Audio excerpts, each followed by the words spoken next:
Ayn Rand, famous libertarian, objectivist.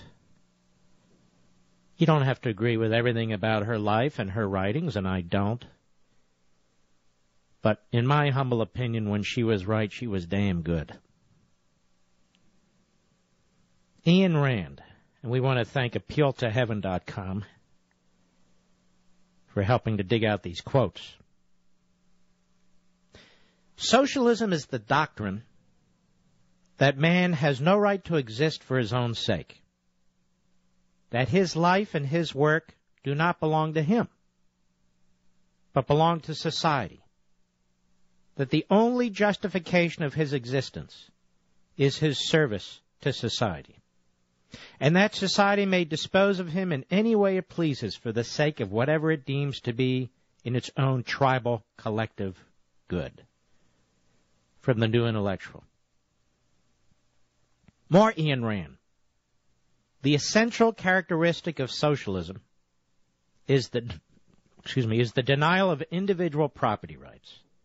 Under socialism, the right to property, which is the right of use and disposal, is vested in society as a whole, that is, in the collective, with production and distribution controlled by the state, that is, by the government. Socialism may be established by force, as in the Union of Soviet Socialist Republics, or by vote, as in Nazi National Socialist Germany. The degree of socialism may be total, as in Russian, or partial, as in England. Theoretically, the differences are superficial. Practically, they are only a matter of time. The basic principle in all cases is the same. Ayn Rand, The Monument Builders. One more. There's no difference between the principles, policies, and practical results of socialism and those of any historical or prehistorical tyranny. Socialism is merely democratic absolute monarchy, that is, a system of absolutism without a fixed head, open to seizure of power by all comers, by any ruthless climber, opportunist, adventurer, demagogue, or thug. When you consider socialism, do not fool yourself about its nature. Remember that there is no such dichotomy as human rights versus property rights. No human rights can exist without property rights. Since material goods are produced by the mind and the effort of individual men and are needed to sustain their lives, if the producer does not own the result of his effort, he does not own his own life. To deny property rights means to turn men into property owned by the state. Again, to deny property rights means to turn men into property owned by the state. Whoever claims the right to redistribute the wealth produced by others is claiming the right to treat human beings as chattel. Ayn Rand, Monument Builders. She was right on. The American thinker today, Joseph Ashby. And this relates directly to what Ayn Rand was talking about. In explanation for her yes vote on the Max Baucus-created health care bill, Maine Senator Olympia Snowe said, "Is this bill all that I would want? Far from it. Is it all that it can be? No. But when history calls, quote, unquote." Senator Snowe is probably right. History is calling. What she has wrong is history's message. History is calling with the warning that tyranny is at our doorstep.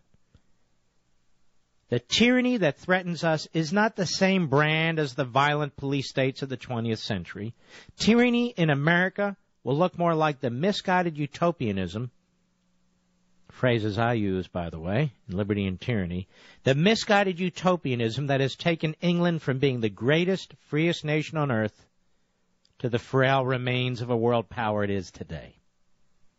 History called on England after the aftermath of World War II. During the war, the Axis powers threatened England's very existence. In such dire circumstances, it became necessary for the entire country to work under central direction to achieve its military objectives. But after the Allied forces retook Europe, England believed that wartime-style government planning should continue. The government proceeded to dismantle what, in many ways, was once the freest economy in world history. Now, over 60 years later, we see the results. England, the leader of the Industrial Revolution, the empire over which the sun never set, the parent of so many of the great modern republics, has descended into doldrums of mediocrity. The permanency of that decline was put into perspective by a New York Times article. The article laments the failure of socialist parties in countries across Europe. Now, at first glance, the report leaves the reader a little stunned that the New York Times was open sorrow over the failure of European leftism. But a closer look reveals a bleak reality. The article states in part, quote, Europe's center-right parties have embraced many ideas of the left. Generous welfare benefits, nationalized health care, sharp restrictions on carbon emissions, the ceding of some sovereignty to the European Union. But they have won votes by promising to deliver more efficiency than the left, while working to lower taxes, improve financial regulation, and grapple with aging population. Europe's conservatives, says Michael Winnick, a historian, have adapted themselves to modernity. And I might say as an aside, this is the kind of pseudo-conservatism being pushed by the likes of David Brooks, David Frum, Colin Powell, Tom Ridge, and the list goes on and on and on. Lindsey Graham, John McCain. Joseph Ashby, the American thinker, he goes on, it's not that socialism is in decline in Europe. It's that socialism no longer has any opposition. The things that made Europe, particularly England, great have been swallowed up by government's unrelenting appetite. No longer do politicians seek office as protectors of life, liberty, and property. They seek only to run the oppressive bureaucratic state more efficiently. The catalyst of this permanent leftist political climate is health care. Other government programs are specifically targeted to the poor, the aged, or other relatively small groups. Social Security, for example, has become a political sledgehammer against those who try to reform it. But Social Security recipients make up only a minority of voters at any given time. If Obama's health care overhaul passes, it will reach across all age demographics and into nearly every income bracket. Health care legislation will quickly gain a political force surpassing Social Security. And once that happens, the only way to win elections will be to promise not to touch government health care. Every politician will have to accept and even endorse issues that are now only championed by the far left. Only such a weighty political payoff would prompt re-election-obsessed politicians to so thoroughly ignore opinion polls. Fox News' latest numbers show an overwhelming split of 54 to 35%. 54% against, 35% for the current health care proposals. Despite the sour public opinion, the legislation continues to progress through Congress. The Democrats are willing to lose battles in polling and even the next election because they believe they are about to win the war.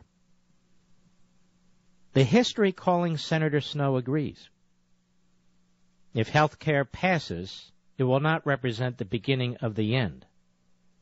The beginning took place long ago, but it may signal the end of the beginning, the end of the period in which liberty has its chance to beat back statism. American freedom has been bent and bent and bent for nearly 100 years.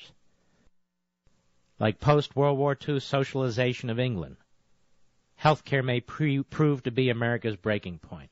History is calling. Who will hear her? The American thinker.